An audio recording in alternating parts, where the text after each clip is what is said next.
पिछले साल राजस्थान के एक सरकारी स्कूल की जर्जर हालत की वजह से छत गिर गई और दीवारें भी गिर गई। कई मासूम बच्चे की उसमें जान चली गई। हमारे बिहार के मधुबनी जिला में कुछ ऐसा ही स्कूल जर्जर हालत में है और इंतजार कर रहा है एक बड़े हादसे का। आप देख सकते हैं यहाँ पर करहरा बेनीपट्टी पे जो जिला मधुबनी और बिहार में आता है। इस स्कूल को देखिए, जहाँ मैं खड़ा हुआ हूँ, मेरा लेवल जो पाँव का है वो छत के बराबर है। इतना नीचे ये स्कूल हो गया है। और नीचे आप दिखा सकते हैं, अगर मैं अपने कैमरामैन को कहूँ कि नीचे दिखाएं तो देखिए 2 दिन पहले बारिश हुई थी, लेकिन लगता है पूरे बारिश का पानी स्कूल के अंदर गया हुआ था। ये स्कूल है या गड्ढा है ये समझ में नहीं आ रहा। बाकी बिल्डिंग तो खड़ी है। मैं अभी यहाँ पे टेक नहीं लगा सकता इस पर, क्योंकि मुझे खुद डर लग रहा है कि कहीं ये गिर न जाए। उसका कारण मैं बताता हूँ छोटा सा। अगर मैं अपने कैमरामैन को कहूँगा कि दिखाएं इस बिल्डिंग की जर्जर हालत, तो यहाँ देखिए पूरा फटा हुआ है। इसका जो बीम होता है जिसपे पूरी बिल्डिंग खड़ी होती है, पूरा छत खड़ा होता है, फटा हुआ है। छत का रड है वो यहाँ पर दिख रहा है। किस कंडीशन में है वो आप देख सकते हैं। कब ये गिर जाएगा ये कोई नहीं जानता, लेकिन अंदर में 100 बच्चे पढ़ रहे हैं। दूसरी तरफ अगर बाथरूम का हाल देखें तो देख लीजिए किस कंडीशन में। क्या आप इस बाथरूम में जाना चाहेंगे? कितनी हालत खराब है। और ये जो बच्चा है नंगे पांव इतनी गंदगी में यहाँ पर सुसु करने आया है। पीछे जंगल है, सांप कीड़े का भी डर है। अब चलते हैं जरा स्कूल के पीछे, जरा बाहरी हिस्सा आपको स्कूल का दिखाता हूँ पीछे की साइड से। अगर आप पीछे से देखेंगे तो कोई आपको डरावनी फिल्म का भूत बंगला दिखेगा। जर्जर हालत में खिड़की, टूटी हुई खिड़की और ईंट दिख रहा है, रॉड दिख रहा है। आप जितना कल्पना कर सकते हैं उतना ही खराब जर्जर हालत में ये बिल्डिंग है। 5 है और वो 1 2 3 है, यानी 2 रूम और 5 क्लास। चलिए पहले कक्षा 4 और 5 के अंदर चलते हैं। किस तरह से जर्जर हालत में ये आपको दिख रहा है, आप खुद ही अंदाजा लगा लीजिए ये कब गिरने के लिए तैयार है। कभी भी ये गिर सकता है, चाहे दिन हो या रात हो। और इसमें कई मासूम जान पढ़ाई करते हैं यहाँ पर। अगर ये राजस्थान जैसा हादसा हुआ तो बिहार सरकार क्या इसका जवाब दे पाएगी? या जो मधुबनी के डीएम है या मधुबनी के प्रशासन या शिक्षा विभाग बिहार का जवाब दे पाएगा? बिल्डिंग की हालत देखिए, जो हमारा कैमरामैन दिखा रहा है, ये कितने दिन तो टिकेगी। जो रॉड है वो भी गल गया हुआ है। अगर आप सही से देखें तो काला पड़ गया हुआ है, जंग लगा हुआ है रॉड में। और रॉड भी अब गवाही दे रहा है कि हम अब ज्यादा दिन इस बिल्डिंग को, इस छत को टिका नहीं पाएंगे।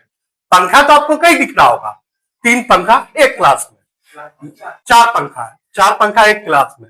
लेकिन क्या ये सारे पंखे चलते हैं? हमारे साथ टीचर है जो यहाँ पर पढ़ाते हैं। कैसे है सर? जी ठीक है, बढ़िया। आप कैसे हैं? ठीक है। ये जो पंखा है ये सारा पंखा चलता है? जी नहीं, पंखा चलता तो है लेकिन चलाने से मिस्त्री ने मना किया। अच्छा, क्या बोला मिस्त्री ने? मिस्त्री ने कहा कि मैं लगा तो दिया हूँ लेकिन ये छत सपोर्ट नहीं करेगा। वो करके किसी के सर पे गिर सकता है। अच्छा, ये पंखा गिर सकता है या छत? पंखा भी गिर सकता है, छत भी गिर सकता है। उसके बाद भी आप चला रहे हैं? नहीं, मजबूरी है, रोक से रखना पड़ता है। गर्मी में आपने ऊपर में कंप्लेन किया है कि हमारी बिल्डिंग का हालत, जो हम स्कूल है इसकी बिल्डिंग का हालत खराब है, छत गिरने के लिए गवाही दे रही है? हाँ, रिपोर्ट कई मरतबा मांगा गया तो लिख के दिया गया। यहाँ से दिया है, बीआरसी में भी दिए और मधुबनी भी दिया। तो जवाब कुछ मिला उधर से आपको? रिसीविंग दिया गया, बाकी अब तक कोई जवाब नहीं। कोई जवाब नहीं मिला है। अच्छा, खिड़की की हालत देखिए किस तरह से है। गांव के बाहर ये स्कूल है, पीछे देखिएगा जंगल है। फिर से बनाने की जरूरत है इस बिल्डिंग को। देख लीजिए यहाँ पर सांप कीड़ा कुछ भी यहाँ पर अंदर आ सकता है। और इतने बच्चे हैं जो यहाँ पर पढ़ रहे हैं। कुछ ग्रामीणों से बातचीत करेंगे। ठीक है, दीवार पर किस तरह से पेंट किया गया, दीवार की हालत कुछ अच्छी नहीं है। लगता है इस पेंट के जरिए कुछ छुपाने की कोशिश की जा रही है, क्योंकि दीवार की भी हालत जर्जर नजर आती है। टीचरों का क्या है? टीचर अपने घर से तो पैसा लगा के बनाएंगे नहीं, सरकार को कंप्लेन करेंगे। सरकार बोलती है कि शाम को 8 बजे तक बच्चों को पढ़ाओ, लेकिन स्कूल की हालत इतनी खराब है कि 8 मिनट नहीं टिका जा सकता। यहाँ भी पंखा लगा हुआ है, लेकिन यहाँ पे बीम देखिए तो बीम की हालत बिल्कुल खराब है। ऊपर से पेंट कर दिया गया, बीम को थोड़ा थोड़ा सा प्लास्टर कर दिया है, लेकिन बीम ये गवाही दे रहा है कि हम ज्यादा दिन इस छत को टिका नहीं पाएंगे। और दीवार, हम अपने कैमरामैन को कहेंगे कि चारों तरफ से एक बार दीवार दिखा दे। तो पंचायत सीरीज का वो डायलॉग सुना होगा, देख रहे हो विनोद, पेंट के आड़ में दीवार की कमी को छुपाने की कोशिश की जा रही है। कम हो जाती है जब बरसात वगैरह में, गार्जियन लोग डर जाते हैं कि कोई ठीक नहीं कब छत गिर जाए इसलिए ना। छत गिर जाएगा, इसलिए लोग मतलब आशंकित रहते हैं हर हमेशा भेजने के लिए। उपस्थिति कम हो जाती है इसलिए हम लोग भी शक में रहते हैं। और आंधी तूफान आता है तो फिर क्या करते हैं आप लोग, क्योंकि आपकी बिल्डिंग की हालत तो बहुत खराब है स्कूल की। डर लगता है, बगल में मदरसा है हाँ। तो मदरसा के रूम में ही शिफ्ट करके वहाँ क्लास चला लेते हैं। और कभी ऐसा भी होता है कि गांव के गार्जियन वगैरह भी बच्चे को लेने के लिए घर से आ जाते हैं। अच्छा, आंधी तूफान में ही आ जाते हैं कि बच्चे को कुछ हो ना जाए, क्योंकि चारों तरफ पेड़ भी है। हाँ। बिल्डिंग कमजोर है, पेड़ गिर करके अगर छत पे गिरा तो गिर सकता है। तो गार्जियन वगैरह अपने बच्चे को जबरन भी लेकर के चले जाते हैं ना जी। यहाँ पे एक क्लास है, छोटा सा क्लास है, इसमें 3 क्लास के बच्चे हैं, 1 2 3 कक्षा के यहाँ पे बच्चे पढ़ते हैं। हालांकि आप पीछे वाले रो में देखिए, इस वाले अगर मैं रो की बात करूं, यहाँ पे आप देख लीजिए 6 बच्चे हैं एक बेंच पे, यहाँ भी 6 बच्चे हैं। हालांकि ये 3 बच्चे के लिए है और 6 बच्चे को यहाँ पर एडजस्ट किया गया है। तो यहाँ पर केवल इस बिल्डिंग की हालत खराब नहीं है, यहाँ पर क्लास की भी बहुत जरूरत है। 5 क्लास तक अगर ये स्कूल है, कम से कम 5 रूम तो होना ही चाहिए, लेकिन 2 रूम में 5 क्लास के बच्चे को एडजस्ट किया गया हुआ है। अब एडजस्टिंग कैसी है वो भी देख लीजिए। ये जो आप इतना अच्छा देख भी रहे हैं ना, हाँ। समझिए जाहिरी कुर्ता पजामा पहना दिया गया है। हाँ। जो मेंटेनेंस का पैसा आते हैं उसी से काम कर करके, वरना समझिए कि अगर छोड़ दिया जाए यूं ही तो पूरा छत का छर नजर आएगा। मेंटेनेंस के पैसे से पेंटिंग करनी करा दिया, पेंटिंग वेंटिंग और जितने भी जगह यहाँ पर थोड़ा कीड़ा था वो सब काम किया जाता है। जो नहीं होने वाला है वो बचा हुआ। मेंटेनेंस से पैसे, जैसे छज्जी पीछे का गिरा हुआ है, जिसकी वजह से बारिश होती है तो पूरा क्लासरूम भर जाता है बारिश से, बारिश के पानी से, खिड़की से पूरा पानी आ जाता है।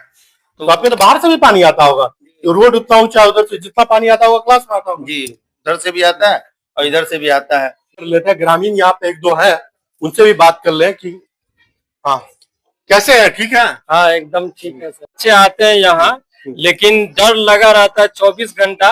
यहाँ हम लोग बहुत कम भेजते हैं अभी बच्चे को, इसलिए कि ये स्कूल का काफी दिन से जर्जर हालात है। आज ये हालात नहीं हुआ है और इसके लिए उस्ताद को जब शिकायत किए, यहाँ जो टीचर उपलब्ध है उनको हम लोग शिकायत किए तो वो आगे कंप्लेन किया, लेकिन ऊपर आला अधिकारी जो है वो कुछ भी सुनवाई करने को राजी नहीं है और इसमें भी भेदभाव हो रहा है। हम लोग तो यही कहेंगे, हम लोगों के बच्चे, हम लोग गरीब हैं, गांव भर के हैं, तो हम लोग अपने बच्चे को सरकारी स्कूल में पढ़ाते हैं। नीतीश कुमार का कहना था कि पहले शिक्षा, और मोदी जी का भी कहना है कि बेटी पढ़ाओ बेटी बचाओ। तो बेटी पढ़ाओ तो यहाँ जान मरने के लिए बेटी को भेज दें। आज इस स्कूल का हालात ऐसा है कि इतना गड्ढा है कि भरभर कमर इसमें पानी लगा रहता है। आप तो दिखाए हैं बारीकी से वीडियो में, इस स्कूल में भरभर कमर पानी लग जाता है। रोड का हालत देखिए कितना ऊंचा हो गया है और स्कूल एकदम गड्ढा, रोड जो है छत के बराबर हो गया। ये छत जो है वो भी ऐसे जर्जर हालात में कि कभी भी ये गिर सकता है, कोई गारंटी लेने वाला नहीं है। इसमें कैसे हम अपने बच्चे को भेजें? टीचर हर रोज कहते हैं कि आप अपने बच्चे को स्कूल नहीं भेजते हैं, और हम लोग बच्चे को इसलिए नहीं भेजते, यही डर लगा रहता है कि कब मेरे बच्चे के ऊपर इसका जो प्लास्टर है वो गिर जाएगा, पंखा गिर जाएगा। पंखा लगा हुआ है। आज भी हम लोग उस जनरेशन में जी रहे हैं कि आजादी हो के भी अपने बच्चे को आजादी से नहीं पढ़वा पा रहे हैं। यहाँ पंखा लगा हुआ है लेकिन चलाने का ऑर्डर नहीं है। क्यों भाई? छत गिर जाएगा। छत गिर जाएगा तो इतनी गर्मी में आदमी सांस नहीं ले पा रहा है, और उसमें मेरे बच्चे बगैर पंखा के कैसे पढ़ेंगे? सरकार कहती है हर फैसिलिटी दे रहा है, हर फैसिलिटी तो नाम का है। इसको यूज करने के लिए आप छत नहीं सही बनाइएगा। ये बिल्डिंग का हालत ऐसा खराब है कि किसी टाइम भी तूफान में गिर जाएगा तो कौन बच्चा को मरने के लिए यहाँ भेजेगा? इसीलिए हम लोग बच्चे को बहुत कम भेजते हैं। हमारे अभी प्रेजेंट में जो बिहार के सीएम है सम्राट चौधरी जी, उनसे भी अनुरोध है कि भाई आप शिक्षा व्यवस्था को नीतीश कुमार के इक्टोलॉजी को बोले कि आगे बढ़ाएंगे, तो आप काहे नहीं आगे बढ़ा रहे हैं? आप इनके जो स्कूल का पहला उनका मिशन था, इस स्कूल को काहे नहीं देख रहे हैं? करहरा में ये स्कूल है, आज 5 क्लास इसमें चल रहा है और 2 रूम जमाने से है। हम लोग ग्रामीण भी कितनी बार मांग किए कि भाई इसमें 5 क्लास बनना चाहिए, इसको तोड़ के नया इसका तामीर किया जाए, लेकिन कोई सुनने के लिए राजी नहीं है। और वहाँ जो आला अधिकारी मधुबनी जिला हो या बेनीपट्टी ब्लॉक हो बैठे हुए हैं, कोई भी सुनने के लिए राजी नहीं है। टीचर की भी इसमें कोई गलती नहीं है। टीचर सबको हम लोग टॉर्चर करते हैं, टीचर आगे टॉर्चर करते हैं, लेकिन सुनवाई कहीं नहीं है। चलिए तो ऐसे हालात में हम लोग बच्चे को कैसे भेजे यहाँ? हमारे साथ और ग्रामीण इनसे बात करते हैं। आपके बच्चे आते हैं पढ़ने के लिए? आते थे पहले, मगर अभी नहीं आने दे रहे हैं। छत जब से गिर गया है उसका छत डैमेज है, डैमेज है, गिर भी किया बदन पे बच्चों को, मगर लगा नहीं है, थोड़ा गिरा है।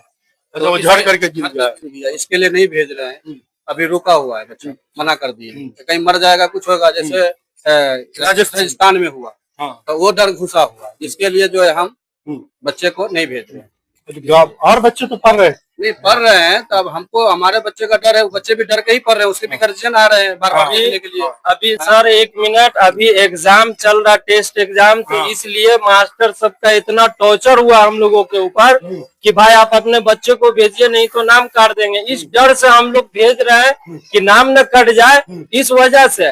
और मास्टर का पूरा टॉर्चर रहता हम लोग को, लेकिन हम लोग अपने डर से नहीं भेजते कि बच्चे की जान प्यारी है, और उसको, मेरे बच्चे को अगर कुछ हो जाएगा तो इसका कौन जिम्मेदारी लेगा? सरकार नहीं लेगी।